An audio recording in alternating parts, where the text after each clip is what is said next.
Se, mikä mua niin kuin auttoi siinä alkuun pääsemisessä, niin sanoisin, että tämä ulkopuolinen apu ja se, että se ulkopuolinen apu oli semmoista niin kuin lempeätä apua. Että tietysti vähän sitä patistelua, joo, mutta ei kuitenkaan liikaa, että sillä niin kuin sopivalla tavalla. Oikeanlaisen avun löytäminen oli itselle iso osa toipumismatkan alkua. Lempeä ja turvallinen ohjaaja oli tärkeässä asemassa, jotta koin tulleni kuulluksi ja ymmärretyksi. No mitä kaikkea mä sitten on itse joutunut tekemään? No pääasiassa sanoisin, että suurimman osan. Että ammattilaisista on todella iso apu ollut, mutta itsestähän se kuitenkin täytyy lähteä.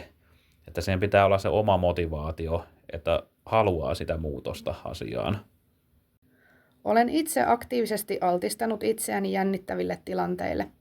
Minun täytyy itse poistua mukavuusalueeltani ja altistua kokemaan epämukavia tunteita. Antakaa jännittäjille aikaa toipua ja tukekaa heitä toipumismatkan vaikeina aikoina. Usein toivo voi olla hukassa, mutta jaksakaa valaa toivoa toipumisesta.